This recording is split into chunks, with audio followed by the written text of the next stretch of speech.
Hey guys, so these are the cards that I bought for my NFL draft strategy, which is to try to buy cards of the quarterbacks that are going to be sort of like top picks in the NFL draft. I'm going to sell them in the early to middle of March, and I'm kind of riding off the coattails, if you will, of SCV Sportscards. I give him credit for this kind of strategy, and I'm not buying to get them graded and resell. I'm just buying them to get them at the low end when there's less hype. And, I put in a bunch of bids and bought stuff that was like really below like recent comps or whatever, low, what they would normally sell for. And then once I was able to get a few of each quarterback, I pretty much stopped buying, and now I'm just trying to sell. So Jayden Daniels is one of the guys that I was looking to get, and I was able to get the Sage auto. I was able to get this Onyx auto. I think I got one of these for 91 and one for 60 something. But it's a pretty nice card, pretty good looking card, like in his LSU uniform.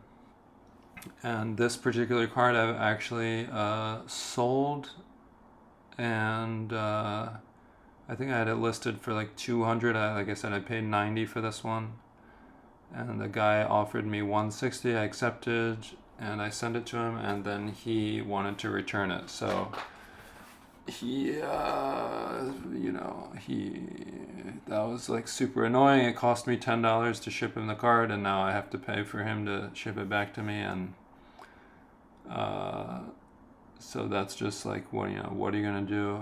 This one is a lot. I got for 100, and this is the card in there. It's out of 25, and I have it listed a little on the high end now, but like that's basically what I'm doing with the cards now, is just listing them by it now a little on the high end, or like looking at if there's other copies of the card available, and if not, whatever, but like listing them by now, taking offers, whatever, and then really going to be more aggressive trying to sell them, or even just sending them to auction or whatever, once we get to March. And I don't want to be holding these cards beyond, mid-March, when the like pre-NFL draft. And what I might do is just whatever of these cards I have left. I think this one might have sold already. I'm not sure. I think I sent this one to Alt, or I had it sent.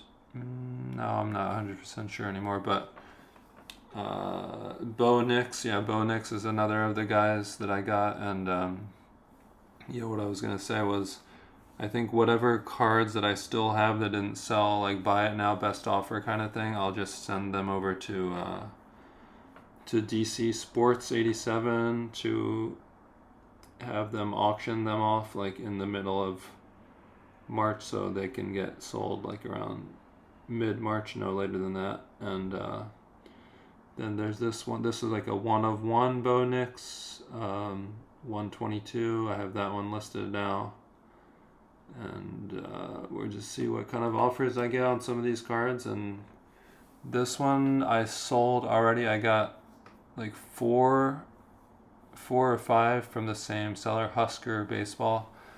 I wound up buying one like a little bit after, and then realized it was the same seller, and I probably should have just waited and combined shipping. But I got the 4 Bo Nix ones, and I sold the one on the top already.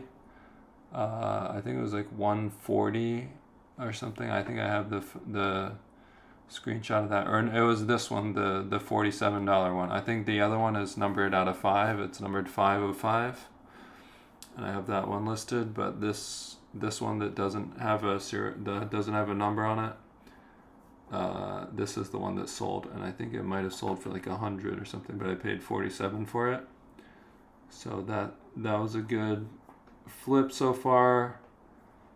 And then, so I got like a few Jayden Daniels, I got a few Bo Nix, and then the other two guys are Caleb Williams and Drake Maye. So there's the Goodwin champions, Caleb Williams, under $100, and I don't think I have too many Caleb Williams and Drake Maye. Maybe like a few of each, but there's this Drake Maye patch auto. It's like this new, I think it's like a new card brand that called Keepsake. But I just checked, what these were going for, and this one, I think there's one listed by it now for like 125, but there's a few at auction. There's one ending tomorrow that's up to like 70, 80, something like that. So I should do good on that Drake Maye card. And then the Caleb Williams, I got this one. 123. It's kind of gold looking. I don't think it's called a gold card, but it looks kind of gold. And I did get like an offer. I think it was like I forget if it was this one or another one, like 170 or something, but I'm trying to clear more than like 10 or 20 bucks on a card like that. So but yeah, you could see that was the sale. That was the Jayden Daniels sale, but it was a good sale. But unfortunately, the buyer gave me a return, and he gave me like the dumbest reason, because he said he got the card for grading, and then looking at the edges and the surface and all this, he didn't think it would grade well, so now he wants to return it. But like, dude, if you look at the photo, this card is not a gradable card. I mean, it's super off-centered. I mean, you don't have to look closely at the surface and the edges. It's like, if you're buying this to grade it, like, you're wrong to begin with. Like, it's like 80-20 or 90-10 on top to bottom centering. So that's why I'm a little upset with this guy, because why are you buying this card for grading if it's 80-20 off-centered, like on the top to bottom? That's just annoying. And then I have to pay for the shipping and stuff, and then I have to list it again. So yeah, there were a couple other Caleb Daniels. So I guess I have like 4 total maybe of his, or Caleb Williams, sorry. And then the Bo Nix, that one sold for 100, so I was pretty happy about that. I paid 47 for that one, so that's good stuff. And then there are just a few of the Yamamotos that I sold so far. This guy, Frank Chung, block him. Pendrago 80, block him. Super annoying. He's returning the card a month after he received it. And not only that, but when I sold him the card, he started messaging me right away, asking me when I was going to ship it, how quickly I was going to ship it. Then he left me neutral feedback, saying I didn't ship it fast enough. Now he receives the card and he waits a month, and now he wants to return the card. And he says the reason for returning it is, quote, I don't like the card, I found a better price. So you don't like the card, but you bought it for another price, and now you want to return it?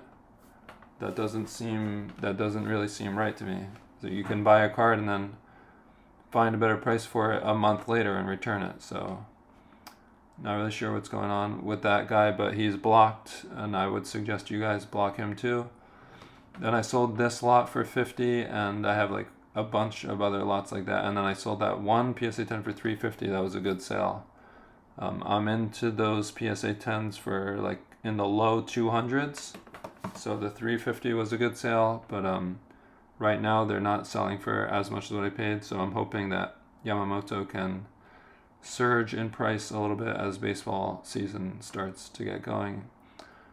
So this is it for the NFL, pre-draft kind of strategy, and so far so good. Other than the clown buyer who bought the off-centered card for grading and then decided that it wasn't going to grade, even though that was obvious in the fact that the card is super off-centered. But other than that, knucklehead, I've done so far doing good with the NFL pre-draft cards. So thanks for watching the video, and stay tuned for updates to see how these cards wind up doing at the end of the day, like once they're all sold and everything. And Same thing with the Yamamotos. See how we did with those at the end of the day. Thanks for watching. I'll see you guys next time.